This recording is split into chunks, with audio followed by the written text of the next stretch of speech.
অনেকের ইমো অ্যাকাউন্টে বিভিন্ন ধরনের অ্যাড আসে, অশ্লীল ফটো বা সেনসিটিভ ফটো বা ভিডিও কিন্তু অ্যাড আকারে চলে আসে। এটা কিন্তু অনেক একটা বিরক্তিকর ব্যাপার, যখন তখন কিন্তু এই অ্যাডগুলো শো হয়ে যায়। আপনি চাইলে কিন্তু আপনার হাতের স্মার্টফোনটা দিয়েই আপনি নিজে ইমো অ্যাকাউন্টটার এই সমস্ত অ্যাড অর্থাৎ বিজ্ঞাপন বা ফটোগুলো আসা বন্ধ করে দিতে পারেন খুবই সহজে। এটা কিভাবে করবেন আমি আজকের এই ভিডিওতে দেখানোর চেষ্টা করব।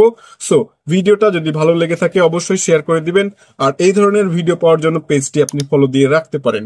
সো এই সেটিংটা কিভাবে করবেন এখন আমি দেখানোর চেষ্টা করছি। আপনার ফোনের ইমো অ্যাপসটি প্রথমত ওপেন করবেন। এখন আপনাকে যে কাজটি করতে হবে, উপরে বামের দিকে দেখতে পাচ্ছেন যেটা অ্যাকাউন্ট প্রোফাইল বা আপনার ফটো, সেটার উপরে আপনি একবার ট্যাপ করবেন। ওকে, এখন আপনাকে যে কাজটি করতে হবে, এখানে দেখতে পাচ্ছেন সেটিংস নামে যে অপশনটি, এটা আপনি ওপেন করে নেবেন। অলরেডি কিন্তু ওপেন হয়ে গিয়েছে। 2 নম্বরে দেখতে পাচ্ছেন ফাংশন নামে যে অপশনটি, এটা আপনারা ওপেন করবেন। এখানে দেখতে পাচ্ছেন অনেকগুলো অপশন, এখান থেকে ঠিক খুঁজে বের করে নেবেন ভয়েস ক্লাব। ওকে, কারো কারো ক্ষেত্রে শো ভয়েস ক্লাব, আবার কোনো কোনো ফোনে শুধুমাত্র ভয়েস ক্লাব লেখা থাকবে।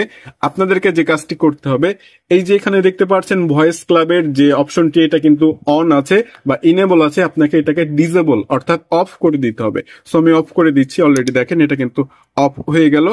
এখন থেকে আপনার ইমো অ্যাকাউন্টে আর কোনো প্রকার খারাপ অ্যাড বা বিজ্ঞাপন শো করবে না।